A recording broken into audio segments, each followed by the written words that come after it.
The month of October has already arrived and you are bored with no games to play, then this video is for you, with 7 best games releasing this October.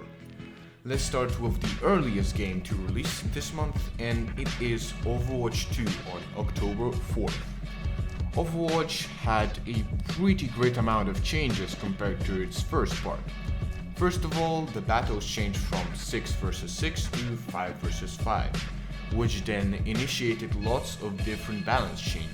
The second big change is the addition of even more characters with unique abilities. And why do you even need more characters?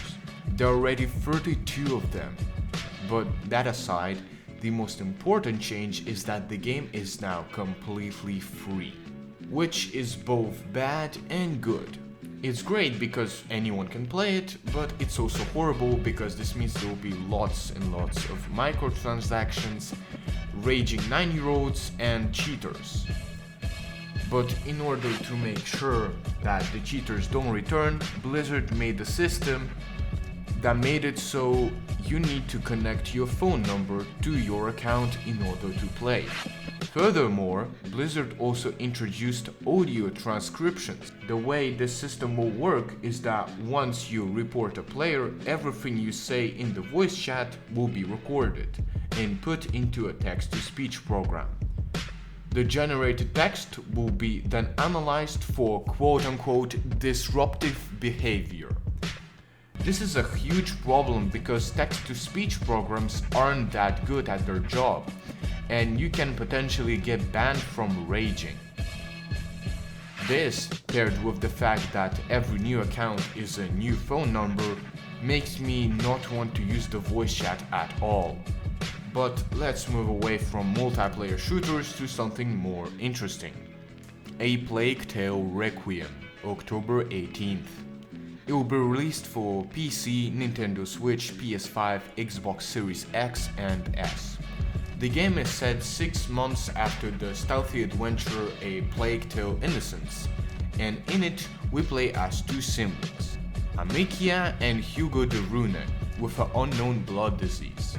The main characters travel to the south of 14th century France, swarming with rats and soldiers to find a cure. Speaking of rats, Hugo has some sort of superpowers allowing him to control them. This is pretty strange for a game that is based on real events and was made with the help of specialized medieval historians, but it certainly makes the game more exciting, especially with the new generations of consoles that allow the game to render more than 300,000 rats at the same time. Other changes include a bigger map and improved stealth. That's not a lot of changes, but you know what game has way more new features compared to its first part? Call of Duty Modern Warfare 2, October 28th. As I said, this game has tons of new content and is a direct sequel to the 2019 reboot of the original Modern Warfare that happens 3 years after the creation of the Task Force 141. The amount of changes is enough for a separate video, but here are some examples just so you can understand how much has changed. Better enemy AI, water physics and improved graphics that you can see on your screens right now, a complete overhaul of the vehicle gameplay, new leveling and weapon upgrades, and much more.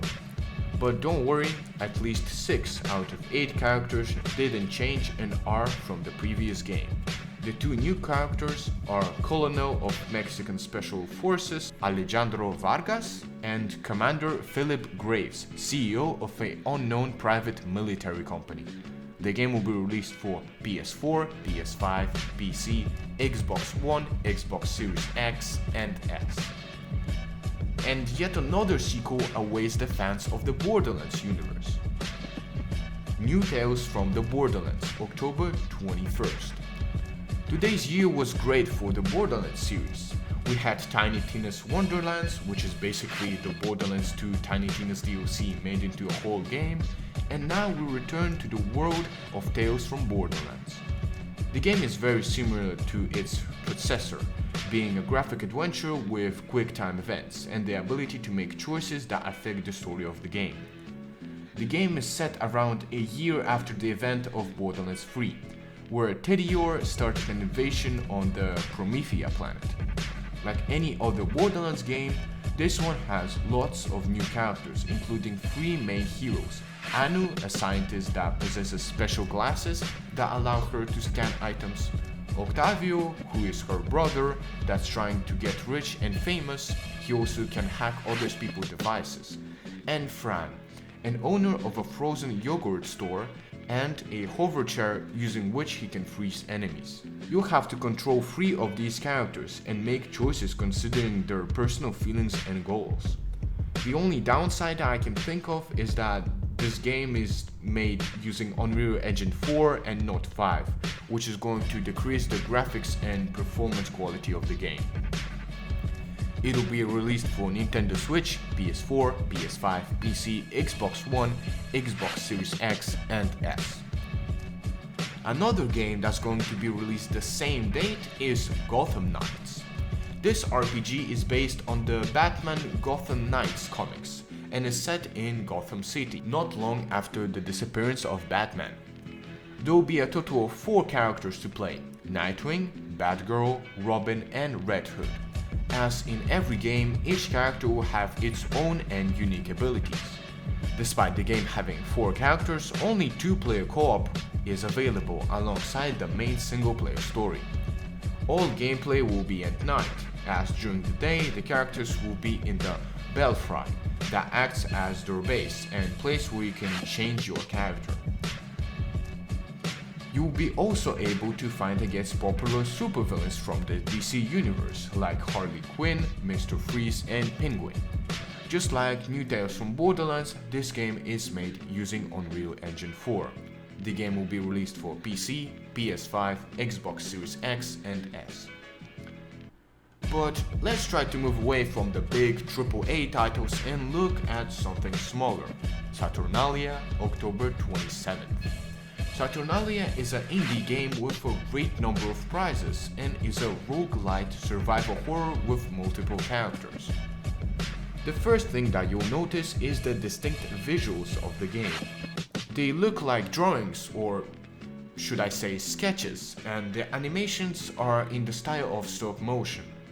The game's music is also very unique and is a mix of ancient and modern music in the style of 1970 Italian classics. Speaking of Italy, the game's story is heavily inspired by the folklore of Sardinia, a small island belonging to Italy. You play for 4 different characters, each with their own benefits and weaknesses. The ancient isolated village where you play is more similar to a maze with puzzles and lore hints that get rearranged every time all characters are consumed by the darkness. This is another game mechanic, where you have to use a limited amount of matches in order to light your way. I personally think this game is very interesting and unique that's worth paying attention to. It will be released for PS4, PS5, Xbox One, Xbox Series X, S, Nintendo Switch, and only on Epic Games Store for PC. It will be unfortunately unavailable on Steam. What's interesting is that the game's name, Saturnalia, is actually the name used for an ancient Roman festival in the name of god Saturn. Has this some kind of connection with the game's story? We'll find out.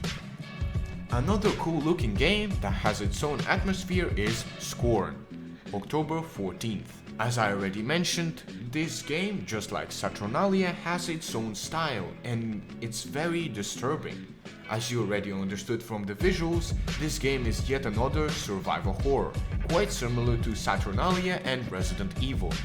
It is similar to Saturnalia because the game zones are similar to a maze and have many puzzles in them. What's interesting is that every single location holds a special story and other characters you can interact with.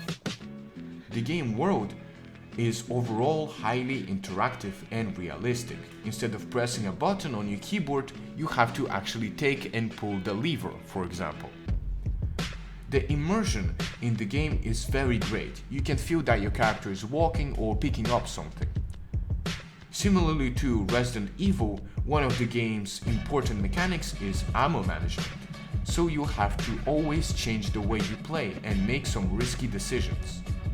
Normally, whenever you start a game, it happens somewhere in the middle of the character's life, which means he has already a personality, a character, and story you wouldn't see in the game. But in Scorn, the game starts when the character is born, I guess you can call it, and everything that happens after is his life story. He has no personality and no emotions. I don't think he even speaks in the game. This is very interesting because only a few games do this. The game will be released for PC, Xbox Series X and S. And what game do you want to play this October? Let me know down in the comments. It will be pretty interesting to read your thoughts on this subject. So that was all. If you want to see more videos like this, remember to like and subscribe, and see you in the next video. Bye!